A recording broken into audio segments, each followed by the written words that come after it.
الحمد لوليه والصلاة على نبيه محمد وآله وأصحابه أجمعين.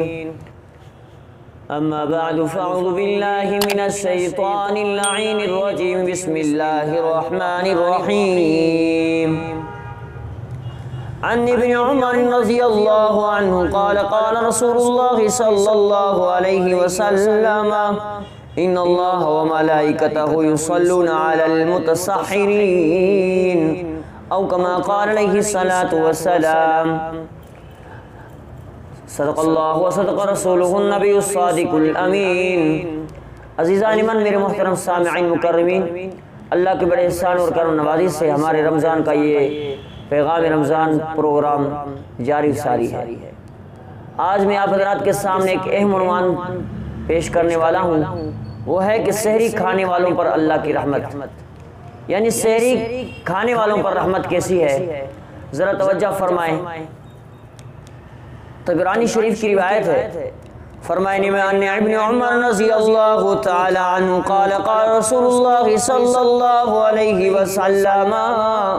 حضرت ابن عمر رضی اللہ عنہ سے روایت ہے کہ فرمایا نبی علیہ السلام نے ایک دفعہ فرمایا کہ ان اللہ و ملائکتہ یصلون علی المتسحرین. بے شک اللہ تعالیٰ اور فرشتے بھی صلاۃ بھیجتے ہیں جو سحری کرتے ہیں، یعنی کہ اللہ کے فرشتے بھی سحری کھانے والوں پر رحمت نازل فرماتے ہیں. جو سحری کرتے ہیں اللہ کریم بھی ان کے اوپر رحمت برساتا ہے اور فرشتے بھی ان کے اوپر رحمت کرتے ہیں. بڑی سحری کی فضیلت ہے.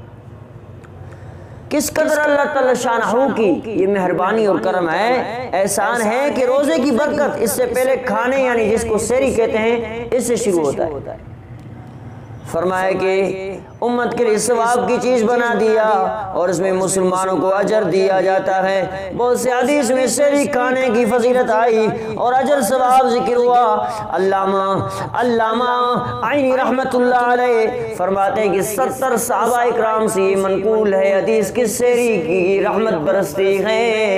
70 بڑے صحابہ سے روایت ہے کہ وہ فرماتے ہیں کہ اللہ رب العزت سحری کرنے والوں پر اللہ کی رحمت برستی ہے.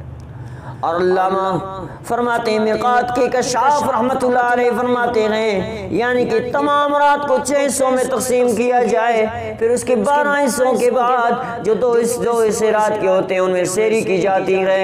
یعنی فرمایا کہ دو گھنٹوں میں جو سحری کی جاتی ہے، یعنی کہ طلوع آفتاب سے صبح صادق تک 12 گھنٹے ہوئے تو آخر کے 2 گھنٹے سحر کا وقت ہے. ان میں بھی تاخیر اولا ہے بشرطی کہ اتنی تاخیر نہ ہو جائے کہ صبح ہو جائے، یعنی کہ سحری کا وقت ختم ہو جائے، شقی روزہ ہو جائے. سحر کی فضیلت بہت سی حدیث میں وارد ہوئی ہے. سحری کرنی چاہیے، سحری کی بہت بڑی فضیلت. نبی کریم صلی اللہ علیہ وسلم کا ارشاد ہے کہ اہل اسلام میں یہود و نصارہ میں صرف سحری کرنے کی فضیلت ہے، صرف سحری کرنے کا فرق ہے کہ ہم مسلمان سحری کر کے روزہ رکھتے ہیں اور اہل کفار یہود و نصارہ ہیں وہ بغیر سحری کے روزے رکھتے ہیں. اور اللہ کے رسول نے یہ بھی فرمایا کہ 3 چیزوں میں برکت ہے. کتنی چیزوں میں؟ 3 چیزوں میں برکت ہے. فرمایا کہ سب سے اول نبی علیہ السلام نے فرمایا کہ جماعت میں برکت ہے، پھر فرمایا کہ سرید میں برکت ہے، پھر فرمایا کہ سحری میں برکت ہے. جس کی جماعت مضبوط ہوگی وہ جماعت برکت والا ہوگی اور جماعت کی بدولت وہ کامیاب ہوگا. پھر فرمایا کہ سرید میں برکت ہے، جب سرید کر کے کھائی جاتی ہے تو سارے سیراب ہو جاتے ہیں. اور پھر فرمایا کہ سحری میں برکت ہے، جس گھر میں سحری ہوتی ہے اس گھر میں اللہ کی رحمت برکت برستی ہے. بہت بڑی فضیلت ہے. فرمایا کہ یعنی کہ سرید کیا ہوتی ہے؟ سرید گوشت میں پکی جانے والی روٹی ہوتی ہے جس کو روٹی کو بھگو کر ڈال کر اس گوشت والے جو سالن میں ڈالتے ہیں، پھر وہ جو ہے نا کٹی ہو جاتی ہے، اس کو سرید کہتے ہیں. نبی کریم صلی اللہ علیہ وسلم فرما کہ جس صحابی رضی اللہ عنہ کو اپنے ساتھ سحری کھلانے کے لیے بلاتے تو ارشاد فرماتے آؤ برکت کا کھانا کھائیں.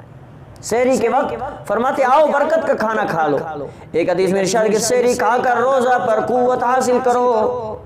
روز جو سحری کرتا ہے تو اس کا روزہ طاقتور بن جاتا ہے، قوت بن جاتا ہے۔ دوپہر کو سو کر آخر شب کے اٹھنے پر مدد چاہا کرو، یعنی جو سحری کھاتا ہے تو دوپہر تک، وہ دوپہر سے بعد تک یعنی افطار تک وہ بھوک اور پیاس کو برداشت کر سکتا ہے۔ آج کل لوگ کیا کرتے ہیں، رات کو تراویح پڑھ کر پھر کھانا کھا کر سیراب ہو کر سو جاتے ہیں، کہتے ہیں ہمارا یہی جو ہے نا سحری ہر چیز یہی ہے، پھر صبح کو نماز بھی پڑھتے ہیں یا کہ نہیں پڑھتے، ایسے سو جاتے ہیں۔ تو فرمایا کہ یہ اللہ کی رحمت سے محروم ہے، اللہ کی برکت سے محروم ہے، سحری نہ کیا تو برکت سے محروم ہے۔ اللہ کریم سے دعا ہے رب العالمین ہم سب کو سحری کرنے کی توفیق عطا فرمائے۔ سحری کھانے کی مقدار کتنی ہونی چاہیے؟ انشاءاللہ زندگی رہی تو کل سحری کی مقدار کے حوالے سے آپ کے سامنے گفتگو کریں گے۔ اللہ کریم سے دعا رب العالمین ہم سب کو عمل کرنے کی توفیق عطا فرمائے۔ وآخر دعوانا الحمدللہ رب العالمین۔